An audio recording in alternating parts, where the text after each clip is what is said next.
Hello. അപ്പോൾ നമ്മൾ കുറേ ഒരു ഗ്യാപ്പിന് ശേഷം വീണ്ടും കണ്ടുമുട്ടിയിരിക്കുകയാണല്ലേ.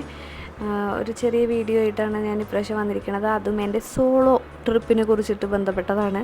സോളോ ട്രിപ്പ് എന്ന് പറഞ്ഞു കഴിഞ്ഞാൽ ഞാൻ ജീവിതത്തിൽ ഇതുവരെ വീട്ടുകാരുടെ കൂടെ അല്ലാതെ എങ്ങോട്ടും പോയിട്ടില്ല. ഇതിപ്പോൾ ഒരു 2 days ട്രിപ്പാണ് കേട്ടോ. ഓഫീസിൻ്റെ വകയായിട്ട് അവർ കൊണ്ടുപോകുന്നതാണ്. നമുക്കങ്ങനെ വലിയ ചിലവുകളൊന്നുമില്ല. ജസ്റ്റ് ടിക്കറ്റ് ക്യാഷ് മാത്രം എടുത്താൽ മതി. അപ്പോൾ ബാക്കി എല്ലാ അക്കോമഡേഷൻ, ഫുഡ് എല്ലാം നമ്മുടെ കമ്പനി കൊടുക്കും. അപ്പോൾ നമുക്ക് എന്തുകൊണ്ട് പോയിക്കൂടാ? കഴിഞ്ഞ പ്രാവശ്യം ഉണ്ടായിരുന്നോ? ഞാൻ പോയിട്ടുണ്ടായിരുന്നില്ല. ഇപ്രാവശ്യവും പോകണം എന്നുണ്ടായിരുന്നില്ല.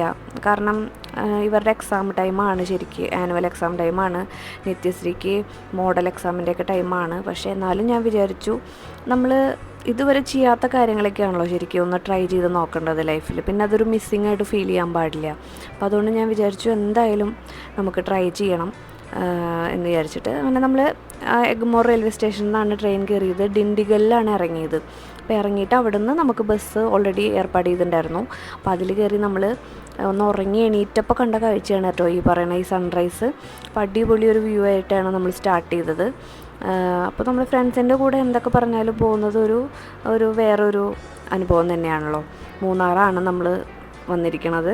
അപ്പോൾ പോണ വഴിക്ക് തന്നെ നമ്മൾ ഒരു റിഫ്രഷ്മെൻറ്റിന് വേണ്ടിയിട്ട് ഒരു ഹോട്ടലിൽ കയറി അത്യാവശ്യം റിഫ്രഷൊക്കെ ചെയ്ത് ഫുഡൊക്കെ കഴിക്കാമെന്ന് വിചാരിച്ച്. ഏത് സ്ഥലമാണെന്ന് എനിക്ക് ഓർമ്മയില്ല. അപ്പോൾ ആ ഒരു മലയാളി റെസ്റ്റോറൻറ്റ് തന്നെയാണ്. മീൻസ് കേരള ആണല്ലോ എത്തി നമ്മൾ കേരളത്തിൽ. അങ്ങനെ അവിടെ നിന്ന് നല്ല ഡെലീഷ്യസ് ആയിട്ടുള്ള ബ്രേക്ക്ഫാസ്റ്റ് കഴിച്ചു.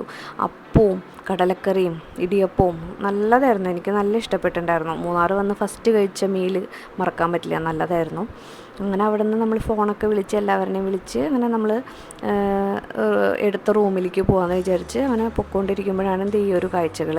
അപ്പം ഞാൻ വരണ്ടെന്നൊക്കെ പല പ്രാവശ്യം തീരുമാനിച്ചിട്ടും വരാമെന്ന് ലാസ്റ്റ് തീരുമാനിച്ചത് ഈ മൂന്നാറായതുകൊണ്ടാണ് കേട്ടോ. കാരണം എനിക്ക് എന്താണെന്നറിയില്ല, എനിക്ക് ഒരു പ്രാവശ്യം കഴിഞ്ഞ പ്രാവശ്യം മൂന്നാർ പോയതിന് ശേഷം വീണ്ടും വീണ്ടും മൂന്നാറെന്ന് കേട്ട് കഴിഞ്ഞാൽ എനിക്ക് ഭയങ്കര ഇഷ്ടമുള്ളൊരു സ്ഥലമാണ്. എനിക്കിതൊക്കെ ഈ ചെറിയ ചെറിയ സീനറികൾ എന്നൊക്കെ പറയുമല്ലോ, പ്രകൃതി ഭംഗിയോടൊക്കെ കുറച്ച് ഒട്ട് നിൽക്കുന്ന ആളായതുകൊണ്ട് ഞാൻ മാത്രമല്ല, നൂറുകണക്കിന് ആൾക്കാർ അങ്ങനെ ഉണ്ട്, ആയിരക്കണക്കിന് ആൾക്കാരുണ്ടെങ്കിലും എനിക്കിത് നമുക്ക് പേഴ്സണലി അല്ലേ നമ്മുടെ കാര്യമല്ലേ പറയേണ്ട ആവശ്യമുള്ളൂ. അപ്പം എനിക്കിത് വല്ലാത്തൊരു അനുഭവമാണ്. എനിക്ക് മെയിനായിട്ട് ഈ തേയിലത്തോട്ടം എന്ന് പറഞ്ഞു കഴിഞ്ഞാൽ എൻ്റെ ഒരു വീക്ക്നെസ് എന്നൊക്കെ പറയാം. അത്രയും ഇഷ്ടമുള്ളൊരു സംഭവമാണ് ഈ കാണുന്നത്. മലകൾ, അതിൽ ഫുള്ള് തേയിലത്തോട്ടം, അടിപൊളി വ്യൂ ആണ്. അപ്പം അതിന് വേണ്ടിയിട്ട് മാത്രമാണ് ഞാൻ ശരിക്കും വന്നത്. ഞാൻ ബസ്സിലിരുന്നിട്ട് ഉറങ്ങണ ആളെ അല്ല ഞാൻ ഫുള്ള് കണ്ടുകൊണ്ടിരിക്കുകയായിരുന്നു. എന്തൊക്കെ ഉണ്ടെങ്കിലും അതൊന്നും വിടണ്ടെന്ന് വിചാരിച്ചിട്ട്. അതാണ് നമ്മളുടെ യാത്രയുടെ ലക്ഷ്യമല്ലോ ശരിക്കും പറഞ്ഞു കഴിഞ്ഞാൽ. അപ്പം അങ്ങനെ നമ്മൾ റൂമിലെത്തിയിട്ട് ഇതായിരുന്നു. അത് നമ്മുടെ ഓൺ റോഡ് തന്നെയുള്ളൊരു പ്രോപ്പർട്ടിയാണ്, മെയിൻ റോഡിൽ തന്നെയാണ്. അങ്ങനെ ഒരു ഹൈഫൈ റിസോർട്ട് ടൈപ്പ് അല്ലെങ്കിൽ പോലും ഒരു ഹോം സ്റ്റേക്ക് നല്ലൊരു ആപ്റ്റ് ഒരു ഏരിയ തന്നെയാണ്. നല്ല വൃത്തി ഉണ്ടായിരുന്നു, നല്ല റൂമായിരുന്നു. ഒരു റൂമിൽ 2 ആൾക്കാരാണ്.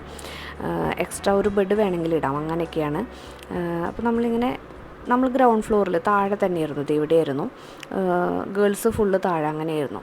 അപ്പോൾ അത് കഴിഞ്ഞിട്ട് നമ്മൾ അവിടുത്തെ കാഴ്ചകളൊക്കെ കാണാൻ വേണ്ടിയിട്ട് 3 നിലയൊക്കെ ആയിട്ടാണ്. അപ്പോൾ മുകളിലൊക്കെ ഉണ്ട്. അപ്പോൾ അവിടെയൊക്കെ ഒന്ന് പോയി കാണാം എന്നൊക്കെ വിചാരിച്ചിട്ട് നമ്മൾ മുകളിൽ വന്നു.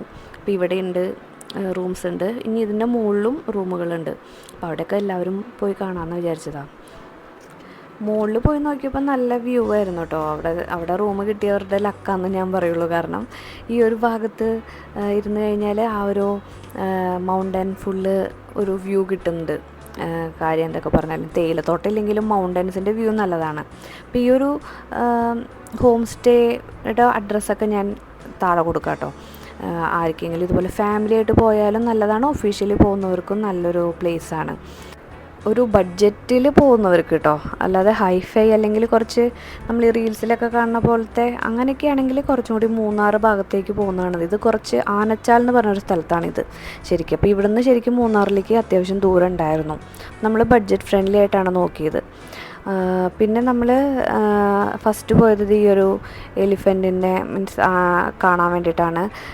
നമ്മൾ കേരളത്തിലെ ആൾക്കാർക്ക് ആന എന്ന് പറയുമ്പോൾ വലിയൊരു ഇതില്ലെങ്കിലും, അതായത് ചിലവർക്ക് ഉണ്ടാവും. എന്നാലും നമ്മൾ ഈ അമ്പലത്തിലൊക്കെ പോകുമ്പോൾ, നമ്മൾ ഗുരുവായൂർ അമ്പലത്തിലൊക്കെ എല്ലാ മാസവും ഞങ്ങളൊക്കെ പോകാറുള്ളതാണ്.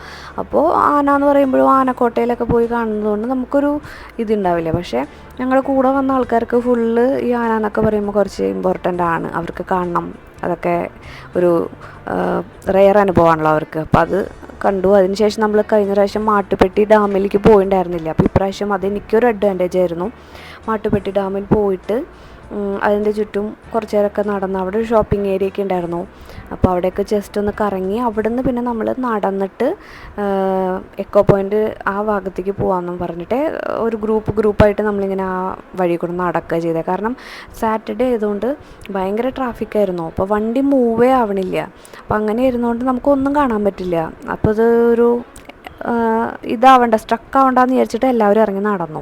അപ്പം അങ്ങനെ പതുക്കെ നടന്ന് സംസാരിച്ചൊക്കെ നടക്കുമ്പോൾ നമുക്ക് ക്ഷീണം അറിയില്ല.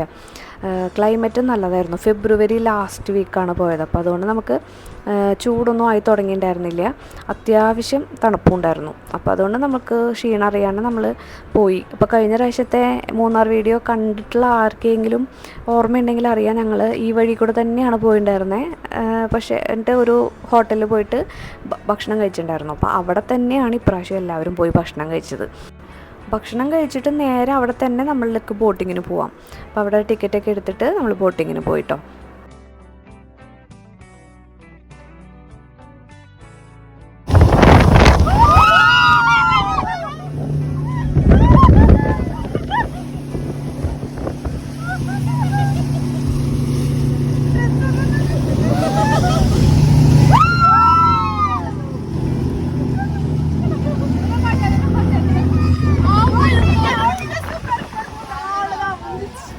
അത് ഓടിക്കുന്ന ആൾ ഭയങ്കര എഫിഷ്യൻ്റ് ആയിരുന്നു. ആൾ ഫോണൊക്കെ പിടിച്ചിട്ടാണ്, എൻ്റെ ഫോൺ വാങ്ങിച്ചിട്ട് ആൾ അതിൽ വീഡിയോ എടുത്ത് തരിക ചെയ്തത്.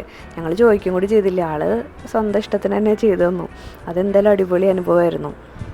അവിടുന്ന് നമ്മൾ എക്കോ പോയിൻ്റ് ആ ഭാഗത്തൊക്കെ കുറച്ച് കറങ്ങി ആ ഷോപ്പിംഗ് ഏരിയ കൂടെയൊക്കെ നടന്നതിന് ശേഷം ലാസ്റ്റ് നമ്മൾ മൂന്നാർ ടൗണിൽ വന്നിട്ട് ആവശ്യക്കാർക്ക് ഈ സ്പൈസസ് ഒക്കെ വാങ്ങാമെന്ന് പറഞ്ഞിട്ട് നമ്മൾ ചോക്ലേറ്റ് അങ്ങനെയുള്ള കാര്യങ്ങളൊക്കെ വാങ്ങിച്ചു. ഇത് നെക്സ്റ്റ് ഡേ ആണ് കേട്ടോ. നെക്സ്റ്റ് ഡേ നമ്മൾ റോസ് ഗാർഡനിലേക്കാണ് വന്നത്. അപ്പോൾ ശരിക്കും പറഞ്ഞു കഴിഞ്ഞാൽ 1-2 സ്ഥലങ്ങൾ നമ്മൾ കഴിഞ്ഞ പ്രാവശ്യത്തെ പോവാത്തത് കണ്ടു എന്നല്ലാണ്ട് വലിയ കാര്യമായിട്ട് കുറേ സ്ഥലങ്ങളിലേക്കൊന്നും പോയിട്ടില്ല ഇപ്രാവശ്യം. ഈ റോസ് ഗാർഡനിൽ കഴിഞ്ഞ പ്രാവശ്യം വന്നിട്ടുണ്ടായിരുന്നില്ല. ഇത് സാധാരണ നമ്മളൊരു പാർക്ക്, എക്കോ പാർക്ക് പോലെ ഭംഗിയുള്ള ഒരു സ്ഥലം അത്ര തന്നെ ഉള്ളൂ. അപ്പോൾ അവിടെ കുറച്ച് നേരം സ്പെൻഡ് ചെയ്തതിന് ശേഷം നമ്മളങ്ങനെ കാര്യമായിട്ട് മെയിനായിട്ട് ഇപ്പോൾ ടോപ്പ് സ്റ്റേഷനൊക്കെ പോകുന്നൊക്കെ പ്ലാനിലുണ്ടായിരുന്നു. പിന്നെ അന്നത്തെ ദിവസം രാവിലെ, അതായത് ഈ സെക്കൻഡ് ഡേ ഞായറാഴ്ച കാലത്ത് എല്ലാവരും ജീപ്പ് സഫാരിക്ക് പോയിട്ടുണ്ടായിരുന്നു.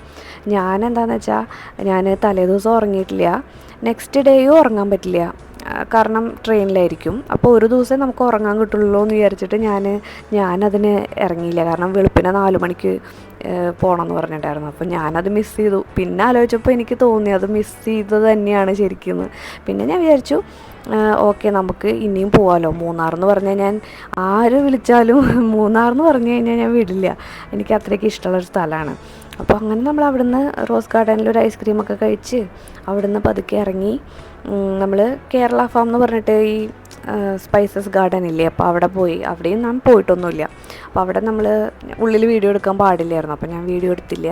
ഇതിൻ്റെ ഉള്ളിലേക്ക് താഴത്തേക്ക് ഇറങ്ങി പോയിട്ട് എക്സ്പ്ലെയിൻ ചെയ്യണതാണ്. പിന്നെ അതിൻ്റെ മരുന്നുകളൊക്കെ നമുക്കത് ഈ ഒരു ഷോപ്പിൽ നിന്ന് വാങ്ങിക്കുകയും ചെയ്യാം. അപ്പോൾ അങ്ങനെ കുറേ ആൾക്കാർ, ഞാനും അടക്കം എല്ലാവരും വാങ്ങിച്ചു കേട്ടോ. അവിടുന്ന് നമുക്ക് ട്രാഫിക് അധികമായതുകൊണ്ടും ട്രെയിൻ മിസ് ചെയ്യാൻ പാടില്ല, ഡിണ്ടിഗലിൽ നിന്ന് തന്നെയാണ്. അപ്പോൾ അങ്ങനെ നമ്മൾ അവിടുന്ന് വേഗം ഇറങ്ങി ഒരു 4 മണിയോട് കൂടിയിട്ട് ലഞ്ച് കഴിച്ചതിന് ശേഷം ഇറങ്ങി. എന്നിട്ട് പിന്നെ നമ്മൾ മല ഇറങ്ങാൻ തുടങ്ങി. മല ഇറങ്ങുന്ന സമയത്തും കാഴ്ചകൾ ഞാൻ കണ്ണ് എടുക്കാണ്ട് നോക്കിക്കൊണ്ടിരിക്കുകയായിരുന്നു. നല്ല രസമായിരുന്നു. അത് കഴിഞ്ഞ് ഡിണ്ടിഗലിൽ എത്തിയിട്ട് അവിടുത്തെ ഫേമസ് തലപ്പാക്കട്ടി ബിരിയാണിയൊക്കെ കഴിച്ച് ട്രെയിനിൽ കയറി തിരിച്ചു വന്നു. വന്നൊരു 4 മണിക്ക് വീടെത്തിയിട്ട് പിന്നെ നമ്മൾ കുറച്ച് നേരം ഒന്ന് മയങ്ങി. എന്നിട്ട് പിന്നെ ഓഫീസിൽ പോകണമല്ലോ. അപ്പോൾ ഇത്ര തന്നെ ഉള്ളൂ ഇന്നത്തെ വീഡിയോ. അപ്പോൾ നമ്മൾ ഈ വീഡിയോ ഇഷ്ടമാണെങ്കിൽ ലൈക്ക് ചെയ്യാനോ സബ്സ്ക്രൈബ് ചെയ്യാനും മറക്കരുത് കേട്ടോ. അടുത്ത വീഡിയോയിൽ കാണാം.